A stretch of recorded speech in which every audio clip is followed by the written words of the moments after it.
DJ Congélateur est parti. Il est décédé et ce décès a étonné plusieurs de ses fans. Un décès brusque, inattendu. La Côte d'Ivoire vient encore une fois de perdre l'un de ses enfants. Et cette fois-ci, c'est une nouvelle qui a traversé les frontières, une nouvelle qui a secoué les téléphones, les réseaux, les cœurs, une nouvelle que beaucoup refusaient d'admettre lorsqu'elle est tombée sur la toile. DJ Congélateur n'est plus. Ce jeune artiste ivoirien, ce talent que beaucoup avaient vu grandir dans les rues, que beaucoup avaient entendu chanter dans les quartiers, s'en est allé, et la manière dont il s'en est allé a soulevé des questions, des colères, des larmes, et surtout des révélations que personne ne s'attendait à entendre aussitôt. Et voilà que ce parcours s'est arrêté, brusquement, sans prévenir, ou plutôt, et c'est là que les choses deviennent troublantes, avec des signaux que certains auraient dû voir venir depuis longtemps. Parce que DJ Congélateur était malade. Ça, tout le monde le savait. L'information avait circulé, discrètement d'abord, puis de plus en plus ouvertement. Il y avait eu des vidéos, des images qui avaient fuité, des témoignages de proches, de gens qui l'avaient vu dans cet état, qui avaient parlé de sa santé qui se dégradait. Et malgré tout ça, malgré tous ces signaux d'alarme, il y a eu des questions qui ont commencé à émerger dans les jours qui ont suivi sa mort. Des questions auxquelles la famille, les fans, le public ivoirien attendaient des réponses. Pourquoi un artiste malade était-il encore sur scène? Pourquoi les personnes autour de lui, celles qui étaient censées veiller sur lui, protéger son intérêt, gérer sa carrière, pourquoi ces personnes n'avaient-elles pas mis un frein? Pourquoi, au lieu de lui donner accès aux soins dont il avait besoin, certains avaient continué à l'utiliser? Ce sont ces questions, douloureuses, difficiles, parfois provocatrices, que la communauté ivoirienne a commencé à poser à voix haute, dans les commentaires, dans les lives, dans les rues, et c'est précisément pour tenter de comprendre ce qui s'est passé, pour rendre hommage à ce talent disparu trop tôt, et pour dire tout haut ce que beaucoup pensaient tout bas, que cette vidéo a été préparée. Parce que DJ Congélateur mérite qu'on parle de lui. Pas juste.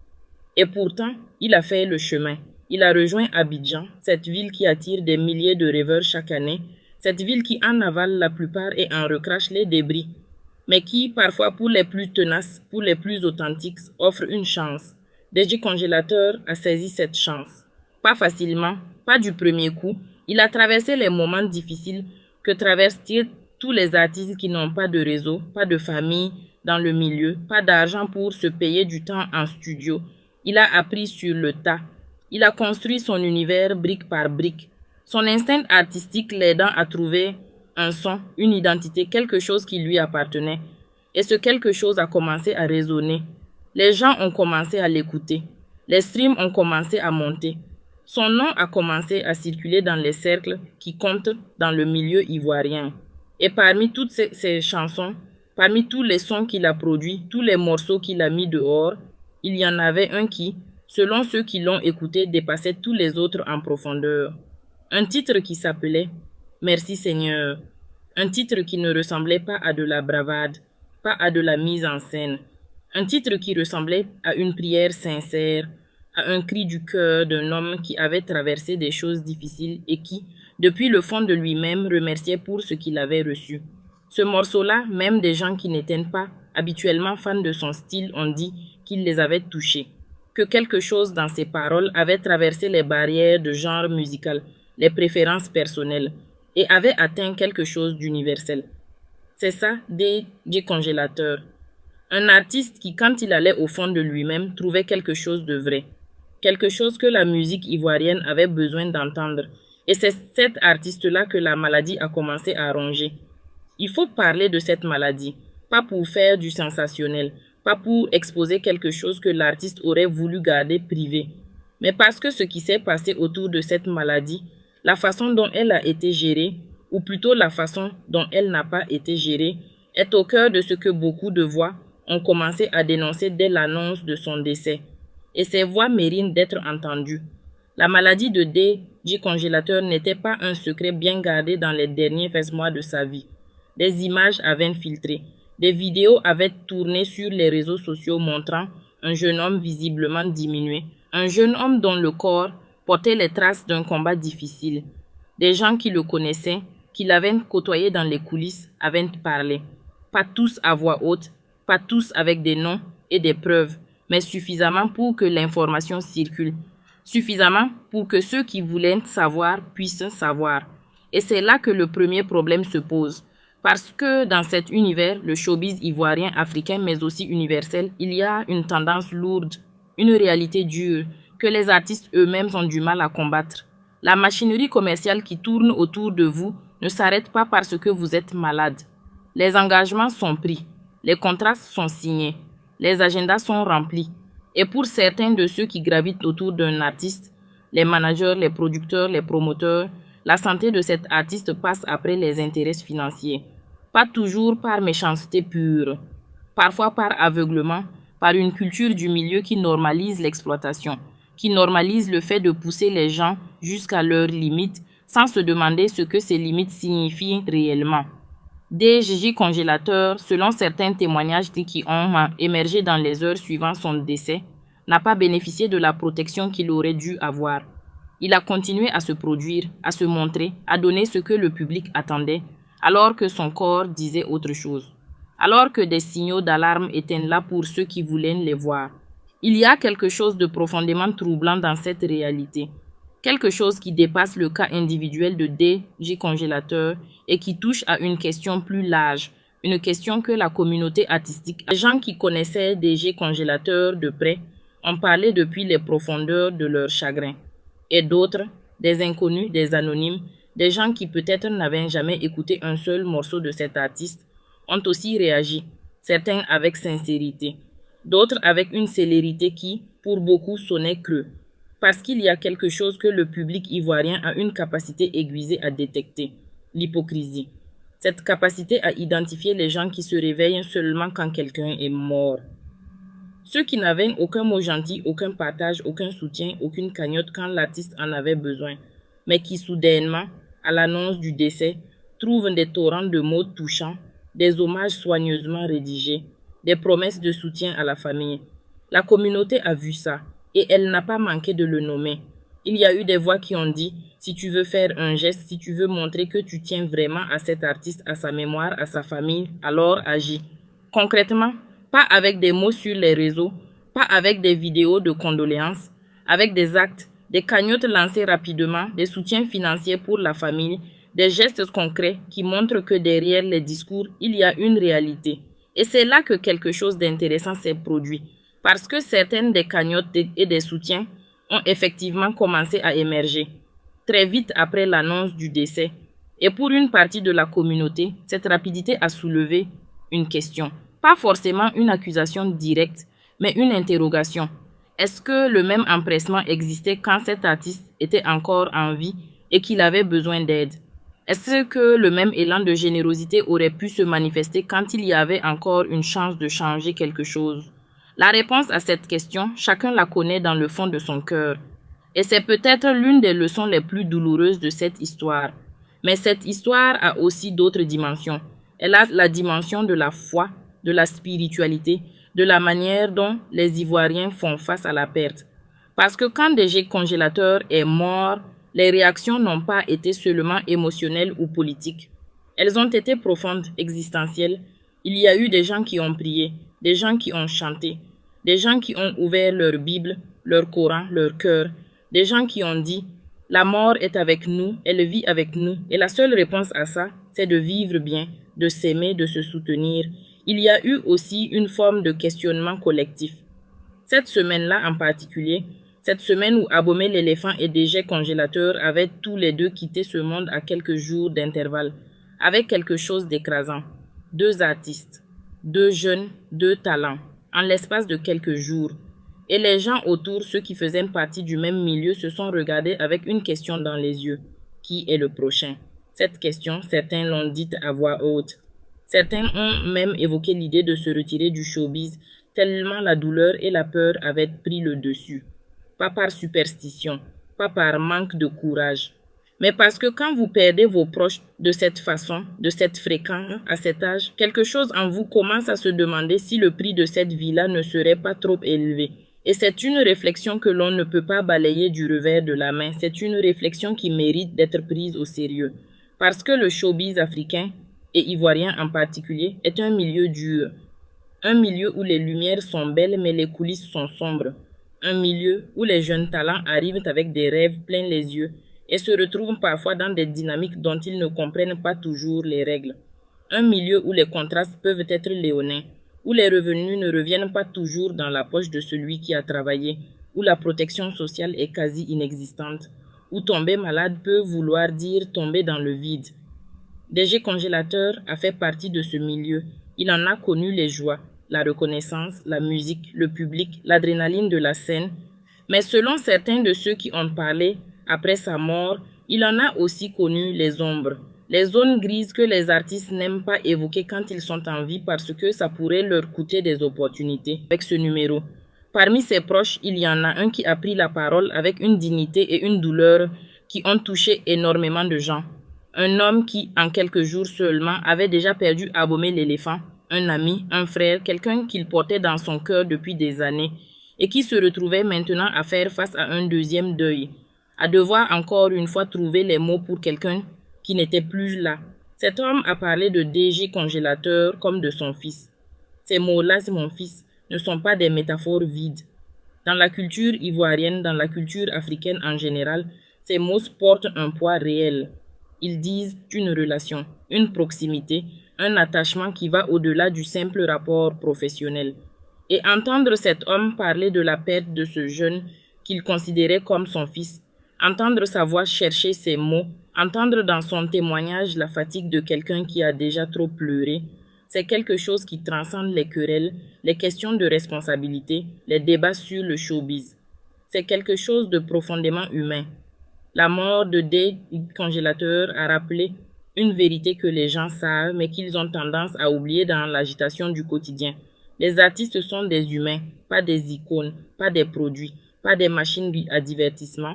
Ce sont des êtres humains avec des peurs, avec des douleurs, avec des corps qui ont des limites. Et quand ces corps atteignent leurs limites, la seule chose qui compte, c'est l'humanité de ceux qui sont autour. Est-ce qu'on les voit vraiment? Est-ce qu'on les entend vraiment? Est-ce qu'on fait ce qu'il faut pour les protéger? Ou est-ce qu'on ferme les yeux parce que ça arrange nos intérêts?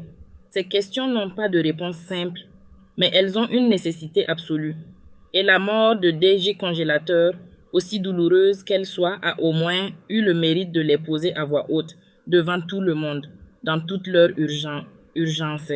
Repose en paix, DG Congélateur. Tu es venu de loin, tu as fait de la musique avec tout ce que tu avais, et même dans la douleur, même dans les difficultés que tu traversais, tu as continué à donner. La Côte d'Ivoire se souviendra de toi, pas seulement à travers tes sons, même si ces sons resteront, mais à travers ce que ta vie et ta mort ont dit sur nous, sur ce que nous faisons de nos talents, sur ce que nous devons changer pour que la prochaine histoire se termine différemment. Parce que la vérité, c'est que cette histoire, la sienne, la vôtre, la nôtre, elle nous appartient à tous. Et ce qu'on en fait, maintenant qu'il est parti, c'est notre responsabilité. Il y avait quelque chose de particulier dans la façon dont DG Congélateur habitait la scène. Ceux qui l'ont vu se produire, même dans ces derniers temps, témoignent d'une présence qui ne pouvait pas être feinte. Il y avait une vérité dans sa manière d'être devant le public, une transparence qui faisait que même les gens qui ne le connaissaient pas se sentaient connectés à lui. Parce que la musique, quand elle vient de vraiment profond, quand elle vient de cet endroit où une personne ne peut plus mentir sur elle-même, cette musique-là touche différemment. Elle passe les filtres, elle contourne les défenses, elle va directement là où ça compte. Et c'est ce que DG Congélateur avait. Ce don-là, cette capacité à mettre dans sa musique quelque chose de réel, de vécu, de sincère, et c'est ce qui fait que sa perte est si difficile à accepter pour ceux qui l'ont vraiment écouté. Et c'est ce que DG Congélateur avait. Ce don-là, cette capacité à mettre dans sa musique quelque chose de réel, de vécu, de sincère, et c'est ce qui fait que sa perte est si difficile à accepter pour ceux qui l'ont vraiment écouté. Il y avait aussi dans son histoire quelque chose qui résonnait avec l'expérience de beaucoup de jeunes Ivoiriens, de beaucoup de jeunes Africains. Cette trajectoire du village vers la ville, cette ambition de faire quelque chose de sa vie, cette certitude que le talent et la volonté pouvaient suffire, et la confrontation avec une réalité qui n'est pas toujours aussi généreuse qu'on l'espérait. Beaucoup de gens se reconnaissaient dans son parcours. Et c'est peut-être pour ça aussi que sa mort a fait autant. Les revenus sont irréguliers, qui dépendent d'un concert ici, d'un featuring là, d'une cagnotte si les choses vont mal. Ces artistes-là, ils sont des dizaines, des centaines. Comment font-ils quand leur corps lâche? Qui les prend en charge? Qui paie les consultations, les médicaments, les hospitalisations qui peuvent coûter des sommes considérables? La réponse, dans la plupart des cas, c'est personne. Ou plutôt, ils se débrouillent. Ils font appel à leur famille, à leurs proches, à la générosité de leurs fans. Et quand ça ne suffit pas, quand la maladie est plus forte que les cagnottes et les bonnes volontés, c'est la fin. Chez Congélateur, aurait-il pu être sauvé avec une prise en charge médicale adéquate et précoce? Personne ne peut répondre à cette question avec certitude. Mais ce qu'on peut dire avec certitude, c'est que la question aurait dû être posée bien avant. Les signaux d'alarme étaient là.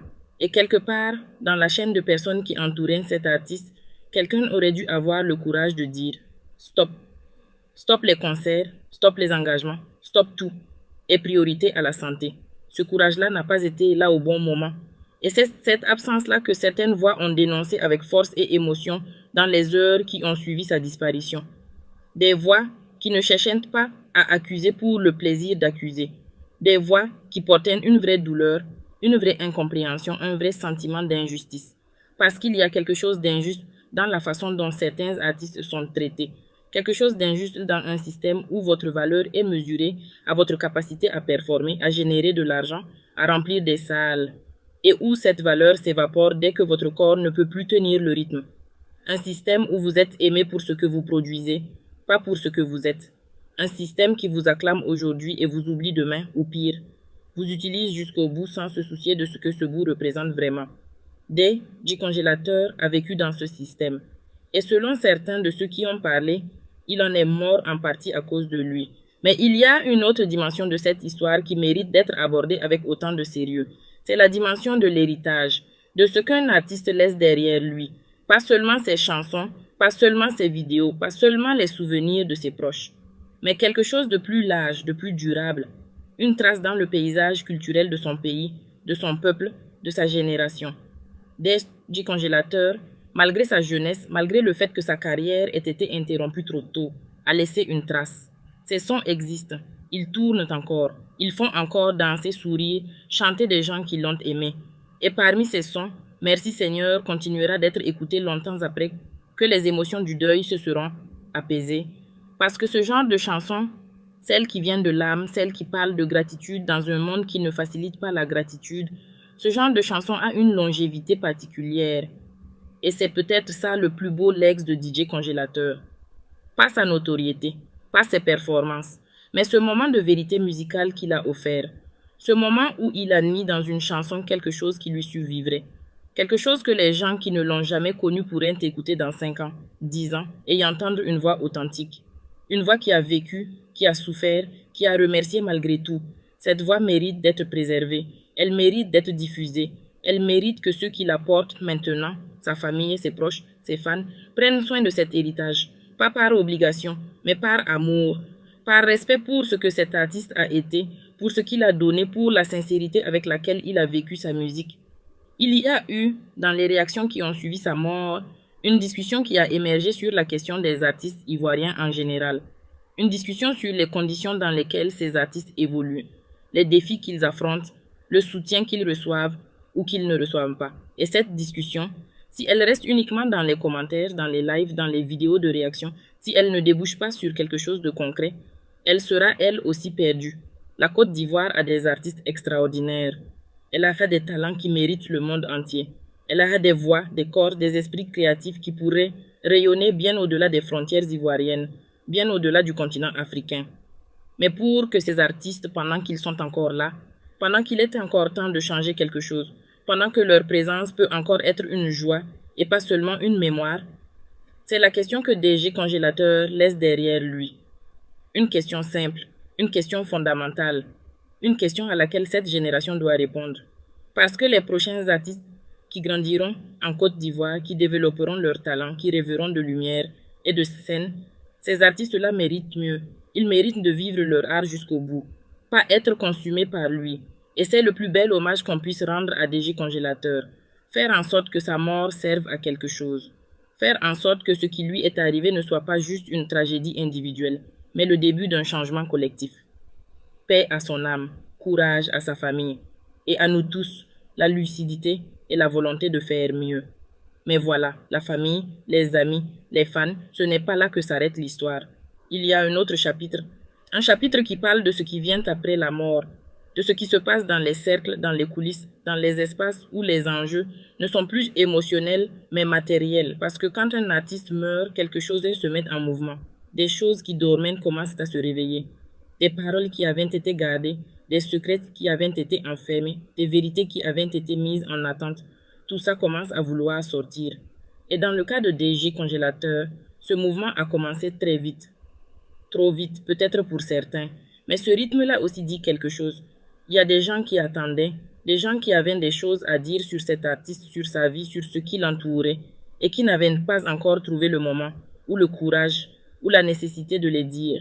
La mort a changé ce calcul. Elle a créé un espace où la parole devient possible, où les langues se délient. Et ce qui est sorti de ces langues déliées a été, pour beaucoup, révélateur.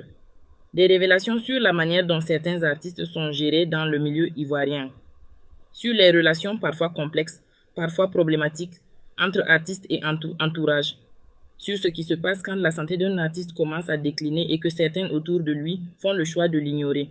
Ces révélations-là ne sont pas des rumeurs, ce ne sont pas des attaques gratuites. Ce sont des témoignages, imparfaits, peut-être partiels certainement, mais porteurs d'une vérité qui mérite d'être entendue. Et l'une des choses qui est ressortie le plus clairement de ces témoignages, c'est la question des personnes qui gravitent autour des artistes. Les managers, les producteurs, les promoteurs, cette catégorie de personnes dont le rôle est censé être d'accompagner l'artiste, de développer sa carrière, de le protéger dans un milieu qui peut être impitoyable. Ces personnes existent dans tous les milieux artistiques du monde. Et dans tous les milieux artistiques du monde, il y en a de bonnes et de mauvaises. Il y en a qui font leur travail avec intégrité et ceux qui voient dans l'artiste une ressource à exploiter. DG Congélateur a eu affaire à des personnes de ce second type, selon plusieurs voix qui se sont levées. Des personnes qui ont vu dans sa maladie non pas une urgence humaine à traiter, mais une gêne dans un calendrier de performance.